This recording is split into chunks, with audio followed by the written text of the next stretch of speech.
Miss হবে না আপনার পছন্দের টিভি শো। দেখুন জি5 অ্যাপে একদম ফ্রি।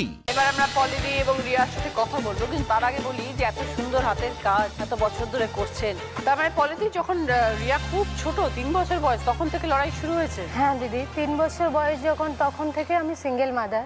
শ্বশুর বাড়িতে অত্যাচারের শিকার হয়ে আমি মূলত আলাদা হয়ে যাই। আমার একমাত্র মেয়ে, তার বয়স যখন 8 মাস তখন আমি জানতে পারি আমার ক্যান্সার হয়েছে। সেই সময়টা একেবারে ভেঙে পড়েছিলাম।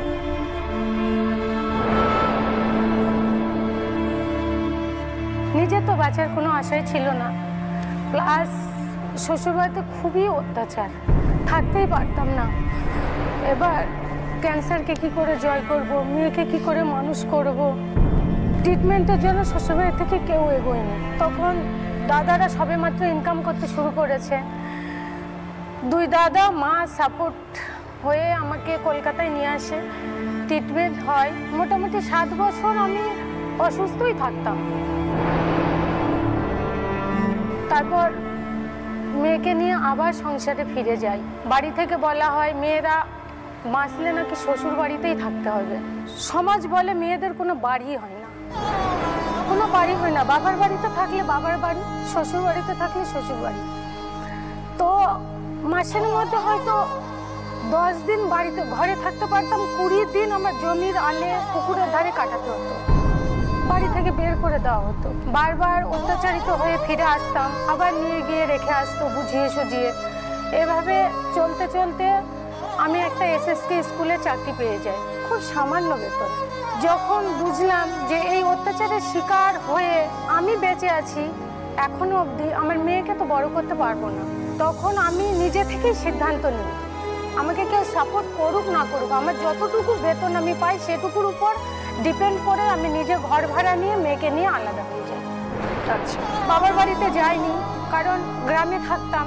গ্রামের মহিলাদের বিভিন্ন কথা, স্বামীর ঘর করতে পারলো না, সংসার করতে পারলো না। এবার যে অত্যাচার হতো বাড়িতে এসে বলতাম, হয়তো আমি বোঝাতে পারতাম না, না হলে সমাজের ভয়ে তারা বুঝতো না। সমাজ এতই প্রকোপ, ওখানে আলাদা হয়ে থাকতে শুরু করলাম। আস্তে আস্তে আমার পরিবার বুঝলো, বাবার বাড়ির পরিবার বুঝলো যে আমি যে সিদ্ধান্তটা নিয়েছি সেটা ঠিক। সেই তাগিদে সবসময় মনের মধ্যে চেষ্টা করতাম যে কিছু একটা করব, নিজে কিছু করতে হবে। এবার মেয়েকে স্কুলে ভর্তি করালাম, খরচ বেড়ে গেল। আমার মা আমার জন্য অনেক স্যাক্রিফাইস করেছে, অনেকের অনেক কথা শুনেছে, কিন্তু যখন আমি ক্লাস 4-এ পড়ি খুব নিষ্ঠুর একটা সিদ্ধান্ত নিয়ে ফেলেছিলাম। ক্লাস 4-এ যখন পড়ো? হ্যাঁ, মা আমার জন্য সব ছেড়েছিল। আর সেই সময় আমি মাকে একদিন বলি, মা আমি মিশনে পড়বো। তখন তুমি অনেক ছোট। হ্যাঁ, ও মিশনে ওকে দিলাম। দেওয়ার পর আমার স্কুল টাইম বাদে তো অনেকটা হাতে টাইম থাকে, তো কিছু করব এরকম ভাবছি। সে সময় এক আত্মীয়র বাড়িতে যাই বেড়াতে, গিয়ে দেখি সেখানে এই কার্পেট তৈরি হচ্ছে। পুজোর ছুটিতে আত্মীয়ের বাড়ি গিয়ে কার্পেট বানানোটা শিখলাম। মেশিন কিনতে হবে। আমার একটা সেলফের গ্রুপ আছে, সেখান থেকে আমি 40,000 টাকা লোন হিসেবে নিই। মা দাদারা হেল্প করে, নিজের একটা বাড়ি করি। সবার আগে যেটা আমার প্রয়োজন ছিল থাকার কথা। হ্যাঁ, বাড়ি করি।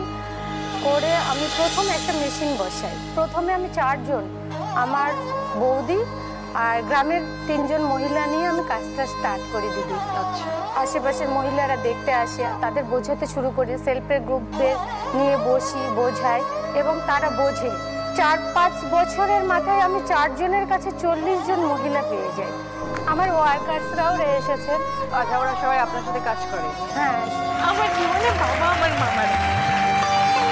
পড়াশোনা কমপ্লিট করে যখন গ্র্যাজুয়েশন কমপ্লিট করে এক্সাম দিয়ে বাড়ি গেলাম, মা কেমন একটা হয়ে গেছে, চোখ মুখ কেমন হয়ে গেছে, আরো অসুস্থ হয়ে যাচ্ছে। মা বলছে আর চাপ নিতে পারছি না রে। আর সেই সময় সিদ্ধান্ত নিলাম এবার বাড়ি থাকবো আর মার ব্যবসাটাতে সাহায্য করবো।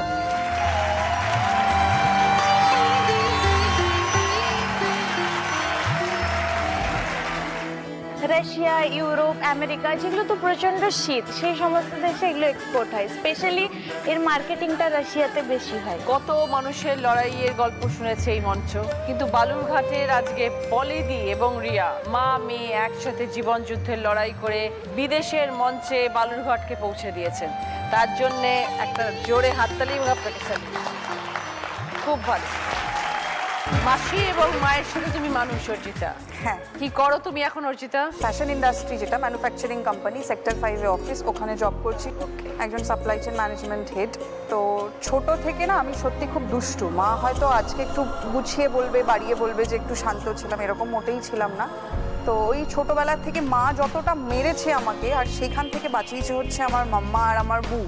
ছোট মাসিকে আমি বউ বলে ডাকি, যে এখন পুনেতে থাকে। মানে এমনি শান্ত বা বুঝতো, যখন এত কষ্ট করে যে আমরা 3 বোনে মানুষ করেছি, আমাকে বেরোতে হতো।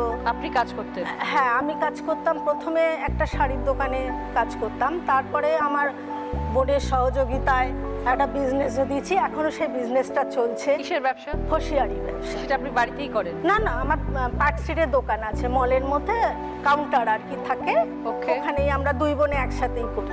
আচ্ছা। তা সেই থেকেই আমি বেরিয়ে যেতাম, ওরাই সব করতো। তারপরে ওদের বিয়ে হয়ে গেল, যত আবদার যত কিছু সব ওদের কাছে। ওর মেসো খুব ভালোবাসতো।